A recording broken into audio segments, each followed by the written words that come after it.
Hydraa next target Musi. ఈ విషయాన్ని అధికారికంగా Musi riverfront development corporation managing director Danakishore స్వయంగా చెప్పారు. మూసీ సుందరీకరణలో భాగంగా మూసీ నది పరివాహక ప్రాంతాల్లో దాదాపు 1600 అక్రమ నిర్మాణాలను గుర్తించినట్లు ఆయన స్పష్టం చేశారు. ఈ నిర్మాణాలను తొలగించేందుకు కార్యాచరణ రూపొందించామన్నారు. ప్రతి ఒక్క నిర్వాసితులకు డబుల్ బెడ్రూమ్ ఇళ్లు మంజూరు చేసి పునరావాసం కల్పిస్తామన్నారు. పునరావాస కార్యాచరణకై సంబంధిత జిల్లా కలెక్టర్లకు మార్గదర్శకాలు రూపొందించుకోవాలని ఆదేశించారు. పునరావాసం కల్పించిన తర్వాతనే నిర్మాణాల కూల్చివేత ప్రక్రియ ప్రారంభమవుతుందని తెలిపారు.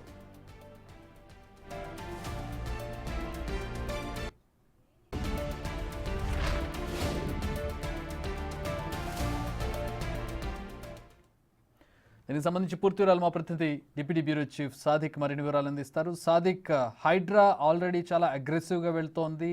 చెరువులు కుంటలకు సంబంధించి ఏ విధంగా వెళ్తుందో మనం చూస్తూ ఉన్నాం. సో ఇప్పుడు మూసీ వంతు వచ్చింది. మూసీకి సంబంధించినటువంటి ప్లాన్ ఏ విధంగా ఉంది, దానికి హైడ్రా ఎట్లాంటి ఇంప్లిమెంటేషన్ ఉండబోతుంది, హైడ్రా పాత్ర ఏంటి ఆ ప్లాన్ ఇంప్లిమెంటేషన్లో? ఎస్ చక్రి, ముఖ్యమంత్రి రేవంత్ రెడ్డి మూసీని ప్రక్షాళన చేయాలి, మూసీని సుందరీకరణ చేయాలి, మూసీ అనేది ఒక మంచి సరస్సులాగా ఒక నదిలాగా తీర్చిదిద్దే లక్ష్యంగా ఈ మూసీ రివర్ ఫ్రంట్ని డెవలప్మెంట్ చేయడం జరిగింది. దీనికి సంబంధించిన అంశాల్లో పీపీపీ మోడల్ అంటే పబ్లిక్ ప్రైవేట్ పార్ట్నర్షిప్లో భాగంగా నదీ పరివాహక ప్రాంతాలంతా కూడా ఒక ఎకనామిక్ జోన్స్గా చేసి నగరానికి ఒక తలమానికంగా తీసుకొచ్చే లక్ష్యంగా తీసుకున్నారు.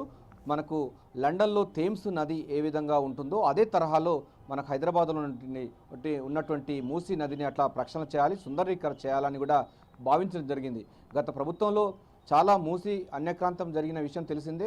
రివర్ బెడ్ వరకు కూడా అక్రమ నిర్మాణాలు, బఫర్ జోన్లో కూడా అక్రమ నిర్మాణాలు జరిగాయి. సో వీటన్నిటిని కూడా తొలగించేసి వారికి కూడా మానవతా దృక్పథంతో పునరావాస కేంద్రాలు, డబుల్ బెడ్రూమ్లు ఇల్లు ఇచ్చిన తర్వాతనే ఈ కార్యక్రమం చేపట్టాలని కూడా ముఖ్యమంత్రి రేవంత్ రెడ్డి అభిషేకించారు. ఈ మేరకు ఇప్పటికే అధికారులకు స్పష్టమైనటువంటి డిపిఆర్ కూడా ఇవ్వడం జరిగింది. అందులో భాగంగా మున్సిపల్ శాఖ సంబంధించిన ప్రిన్సిపల్ సెక్రటరీ ఉన్నటువంటి దానకిషోర్ స్పష్టమైనటువంటి అంశాలు ఉన్నారు. ఆయన Musi river development corporation chairman డైరెక్టర్గా ఉన్నారు కనుక ఆయన పూర్తి స్థాయిలో కలెక్టర్తో కూడా చెప్పడం జరిగింది. సో ఇప్పటి వరకు 1600 పైగా సంబంధించిన అక్రమ నిర్మాణాలు మూసీ సంబంధించిన రివర్ బెడ్లోకి వాళ్ళు నిర్మాణాలు చేయడం జరిగింది. అక్కడ నివాసాలు ఉంటున్నారు. అంతేకాకుండా కొన్ని నిర్మాణాలు బఫర్ జోన్లో ఉన్నాయి. సో వాళ్ళన్నింటినీ తీసేయాలంటే కొంత కష్టసాధ్యమైన పని. వారు అక్కడి కూడా షిఫ్ట్ చేయాల్సిన అవసరం ఉంటుంది. నేపథ్యంలో వాళ్ళందరికీ కూడా దాదాపు 15,000 డబుల్ బెడ్రూమ్లు ఇవ్వాలని కూడా ఒక ప్రాథమికంగా అంచనా వచ్చింది. వారందరికీ డబుల్ బెడ్రూమ్ ఇచ్చిన తర్వాతనే వాళ్ళు అక్కంచెల్లి వెకేట్ చేయాలి, అక్కంచెల్లి దాని పూర్తి స్థాయిలో కూడా ప్రక్షాళన చేయాలి, ఆ అక్రమ నిర్మాణాలు తొలగించాలని కూడా ప్రభుత్వం భావిస్తుంది. అధికారులకు కూడా స్పష్టమైనటువంటి ఆదేశాలు కూడా జారీ చేయడం జరిగింది.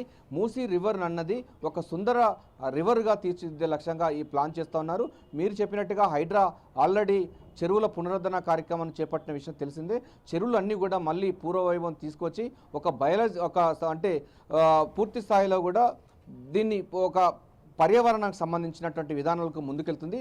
బయోడైవర్సిటీకి ఇది నాంది కాబోతుంది. సో సరస్సుల నగరం హైదరాబాదు తిరిగి మళ్ళీ పునరుజ్జీవనం కొనసాగుతున్నటువంటి సందర్భం ఉన్న నేపథ్యంలో మూసీ వరకు కంపుకొట్టేటువంటి మూసీ నది అయిపోయింది. దాన్ని పూర్తి స్థాయిలో కూడా గోదావరి నది జలాలను తీసుకొచ్చి అక్కడ ఉన్నటువంటి మొత్తం పొల్యూషన్ అంతా కూడా కడిగివేసి అటు హిమాసాగర్ అదేవిధంగా అడ్డిపేట చెరువుల కనుక మల్లన్న సాగరం చెల్లి గోదావరి నీళ్ళు వచ్చినట్టే అక్కడ నుండి మనకు మూసీలోకి నీళ్లు వదిలిపెడితే డెఫినెట్గా అంతా చెత్త చెదర అంతా కొట్టుకుపోయి చాలా మంచి ప్యూర్ వాటర్గా ఉండే అవకాశం ఉంది. అదేవిధంగా ఎకనామిక్ జోన్ అంటే మనకు థేమ్స్ నది పక్కకు నిర్మాణం సంబంధించిన ఎకనామిక్ షాపింగ్ కాంప్లెక్స్ కానీ టూరిజం స్పాట్స్ కానీ ఇతర సంబంధించినటువంటి ఎట్లా ఉంటుందో ఆ తర్వాతలో ఇట్లా బోట్ షికార్లు ఉండే విధంగా ఉండబోతుంది. ఇది ప్రపంచ పర్యాటక కేంద్రానికి ఒక నాందిగా హైదరాబాద్ విశ్వనగరంగా అభివృద్ధి చెందుతున్న తరుణంలో ఈ మూసీ కూడా అట్లాంటి విధానం రూపకల్పన జరుగుతుంది. అందుకోసం భూసేకరణ విషయంలో కలెక్టర్లు ఒక పూర్తి స్థాయిలో డిపిఆర్ తయారు చేయాలి.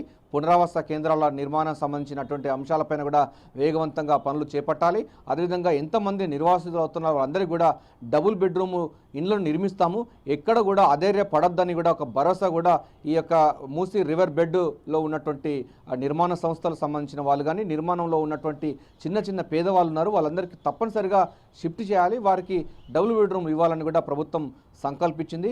ఎవరు కూడా భూ నిర్వాసితులు ఉండకూడదు. అందుకోసం ల్యాండ్ అక్విజిషన్ విషయంలో బఫర్ జోన్లో కొంత పట్టా సంబంధించిన భూములు ఉంటాయి. సో వాటిని కూడా ల్యాండ్ అక్విజిషన్ చేయాల్సిన అవసరం ఉంటుంది. వారు కూడా R&R ప్యాకేజ్ కూడా ఇచ్చే విధంగా ప్లాన్ చేస్తూ ఉన్నారు. ఈ పూర్తి వివరాలన్నీ కూడా కలెక్టర్స్ ఆయా సంబంధించినటువంటి అధికారులతో ఆ డిపిఆర్ సిద్ధం చేయాలని చెప్తా ఉన్నారు. సో 1600 నిర్మాణాల వరకు కూడా ఉన్నట్టుగా ప్రాథమికంగా అయితే హైడ్రా ఒక కొలమానంగా తీసుకుంది. వారందరూ కూడా డబుల్ బెడ్రూమ్ ఇవ్వబోతున్నారు. అంతేకాకుండా దీన్ని ఒక సుందరీకరణ చేసే లక్ష్యంగా ముందుకు పోతున్నారు. హైడ్రా ఇప్పటివరకు కూల్చివేతలకు మాత్రమే ప్రియారిటీ ఇస్తుంది, కానీ ఇక్కడ నిర్మాణాన్ని కూడా ప్రియారిటీ ఇవ్వబోతుంది. భూ నిర్వాసితులకు, ఇల్లు పోయిన నిర్వాసితులకు కూడా అర్హులైనటువంటి అందరికీ కూడా డబుల్ బెడ్రూమ్ ఇల్లు కల్పించే లక్ష్యంగా ముఖ్యమంత్రి రేవంత్ రెడ్డి అయితే స్పష్టమైనటువంటి ఆదేశాలు జారీ చేయడం జరిగింది. వాళ్ళకు డబుల్ బెడ్రూమ్ ఇల్లు ఇచ్చిన తర్వాతనే, వాళ్ళ ఇళ్లలోకి వెళ్ళిన తర్వాతనే ఈ రివర్ బెడ్లో ఉన్నటువంటి నిర్మాణాలు కూల్చివేత కానీ లేకపోతే అక్కడ ఇతర కార్యక్రమాలు చేయాలని కూడా చెప్తా ఉన్నారు. సో మూసీ నది అతి కొద్ది రోజుల్లోనే మళ్ళీ మనకు పూర్వవైభవం సంతరించుకోబోతుంది. నది అది మళ్ళీ పునరుజ్జీవనం కొనసాగించబోతుంది. సుందరీకరణ నగరంగా హైదరాబాదు మారబోతుంది. మరోవైపు చెరువుల పునరుద్ధరణ జరుగుతున్న విషయం తెలిసిందే. మరోవైపు మూసీని కూడా సుందరీకరణ చేసే లక్ష్యంగా ముఖ్యమంత్రి రేవంత్ రెడ్డి అయితే ప్లాన్ చేస్తూ ఉన్నారు. దీనికి సంబంధించినటువంటి డిపిఆర్ కూడా సిద్ధమైంది. దీనికి భాగంగా ఇటీవల ముఖ్యమంత్రి రేవంత్ రెడ్డి అమెరికా పర్యటన, అదేవిధంగా దక్షిణ కొరియా పర్యటన చేసినప్పుడు కూడా అక్కడ ప్రపంచ బ్యాంకు ప్రతినిధులతో మాట్లాడడం జరిగింది. పబ్లిక్ ప్రైవేట్ పార్ట్నర్షిప్తో ఈ యొక్క ఎకనామిక్ జోన్స్ అన్నటువంటి ఈ ప్రాంతాల్లో డెవలప్మెంట్ చేసే విధంగా పెట్టుబడి పెట్టాలని కూడా వాళ్ళకి విజ్ఞప్తి చేయడం జరిగింది. మూసీ నది పూర్తి స్థాయిలో కూడా ఒక సుందరమైనటువంటి పర్యాటక కేంద్రంగా మారబోతుంది.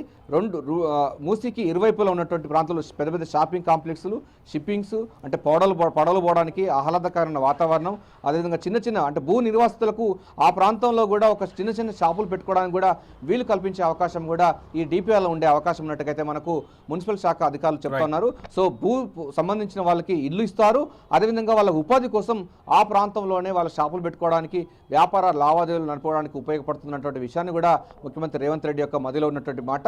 డెఫినెట్గా ఎవరు కూడా భూ నిర్వాసితులు కానీ, ఇల్లు పోయిన వాళ్ళు కానీ ఎవరు కూడా అధైర్యపడద్దు. ప్రభుత్వం అండగా ఉంది. ఇందిరమ్మ రాజ్యంలో ప్రతి వాళ్ళు సుసంపన్నంగా ఉండాలి, సస్యశ్యామలంగా ఉండాలి, వారికి భూ నిర్వాసితులు కాకుండా ఉండాలన్నది ముఖ్యమంత్రి రేవంత్ రెడ్డి లక్ష్యం. అందులో భాగంగానే ఈ మూసీ రివర్ బెడ్లో ఉన్నటువంటి నిర్మాణాల తొలగింపు విషయంలో చాలా మానవీయ కోణంగా ఆలోచించాలని ఆదేశాలు జారీ చేయడం జరిగింది. ఈ మేరకు దానకిషోర్ అంటే Musi river development corporation director ఒక స్పష్టమైన ఆదేశాలు ఇవ్వడంతో ఆయన కలెక్టర్లకు ఆదేశాలు జారీ చేయడం జరిగింది. 1600 వారి నిర్మాణ వల్ల ఉన్నాయి, ఆ నిర్మాణాలని తొలగించాలి, ఇతర ప్రాంతాల్లో వారికి అకామిడేట్ చేయాలి, డబుల్ బెడ్రూమ్ ఇళ్లలోకి వారికి వెళ్ళిన తర్వాతనే దీన్ని మూసి ప్రక్షాళన చేయాలని కూడా ఆదేశించిన నేపథ్యంలో కలెక్టర్లకు ఈ యొక్క విధానంలో పూర్తి స్థాయిలో కూడా రిపోర్ట్ తయారు చేయాలని కూడా ఆదేశాలు జారీ చేయడం జరిగింది.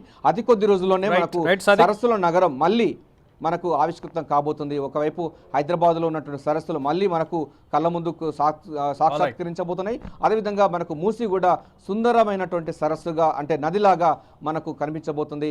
మనకు థేమ్స్ నది ఏ విధంగా ఉంటుందో ఆ తరహా ఉన్నటువంటి నది అతి కొద్ది రోజుల్లోనే మనకు దర్శనం ఇవ్వబోతుంది. Chakri, over to you. Thanks for the update Sadiq.